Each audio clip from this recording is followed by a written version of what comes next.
If you look at, you know, what antitrust bodies across the world have said, they've said that has created a monopoly, not just in the US, but in very many other countries. There have been regulators saying there's a problem with the way that this company behaves and what it's doing to other businesses, and it's gotten too big. There are very few companies as dominant as Amazon. It is now the fifth most valued business in the world, estimated at $2.3 trillion and widely seen to have revolutionized retail with a laser focus on consumers' needs. But since the rise of Amazon and its grip on the sector, it has also expanded into other areas, notably distribution, prompting accusations of monopolization. And it's even had to face down the Federal Trade Commission. Well, Dana Mattioli of the Wall Street Journal examines all this in her new book, The Everything War, Amazon's Ruthless Quest to Own the World and Remake Corporate Power. And she joins us now on Times Radio. Hello to you. Thanks for having me. You describe this ruthless quest.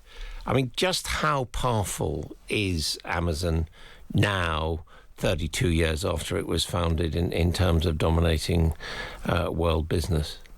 I mean, it's one of the most dominant companies in the world across sectors. In the US, for instance, 40% of everything sold online is on Amazon.com. It's the world's biggest cloud computing company. It's the third largest digital advertiser by revenue. It carries more parcels in the US than any other logistics company. And then it goes on and on. It's the top ebook seller in the world with 82% market share. It's a grocer. It's a Hollywood studio. It's a healthcare company. And seemingly every month they're spreading their tentacles into new industries. So it really is this rare corporate conglomerate that has mass market share across industries. You describe it as ruthless. Has it just built this by being, good at what it does and good at seeing opportunities to expand? That's part of it. My book gets into how this company was built in the image of Jeff Bezos. And there's scenes in the book where Jeff tells his deputies that he wants them to have a killer mentality. And there's one scene in particular that I love where it's 2006, the company's still pretty small, it's just selling widgets, and it's a $19 billion company. And he goes into this big, fancy retail gala where all the biggest CEOs are there every year. And everyone's like, why is Jeff Bezos here? And he goes up to one of my sources who asks him, why are you here? And he says, well, your margin is my opportunity. So basically, if anyone's selling something, then we should be selling it and stealing market share. And that's the company that's very much been created in his image, where it's a copycat culture, where they steal ideas from people and they put other companies out of business. And it's very much by design. Would you describe it as, wrong, the way in which he's behaved?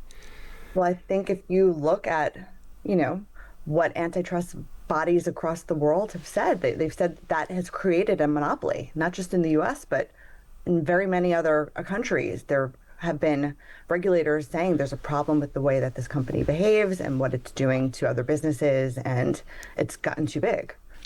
And you make it clear, as I say, I think it was 32 years ago that he and his first wife founded it, and you believe that their personalities and their attitudes, have been crucial to the way it's developed. Yeah, I would say Mackenzie less so. She's got a very much different personality from Jeff, but Jeff was the driving force here. And he wanted to name this company originally Relentless.com. And I think that speaks volumes to the type of company he's created. My book explores the culture there that was very much driven by Jeff. And he instituted a policy where every year the bottom 6% of employees are cut at Amazon, no matter how much Amazon has grown, no matter how well it's done. And that created this, and it still creates this, this corporate culture where people are playing the Hunger Games. And I've learned through my book that it incentivized people to do things that were either unethical, maybe illegal, to get ahead and to boost their margins and keep their jobs. And that permeates the entire company and kind of led to a lot of the bad behavior we discuss in the book. Now, You draw parallels with Standard Oil, which eventually was broken up under American trust law. Is it your feeling that there needs to be antitrust against Amazon? Well, there is antitrust against Amazon right now. Lina Khan, who was the head of the FTC under the Biden administration, she brought forward a monopoly lawsuit against Amazon that will go to trial next year, and it could result in a breakup of the company. And interestingly, she rose to fame in the U.S. in 2017 as a law school student because she wrote this viral law review article saying Amazon is a monopoly, and she compared it to Standard Oil. So it kind of comes full circle. She files this lawsuit that's going to trial.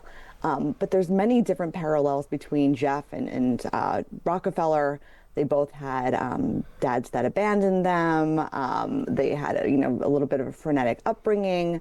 And with Standard Oil and Amazon, it's no competitor's too small to go after.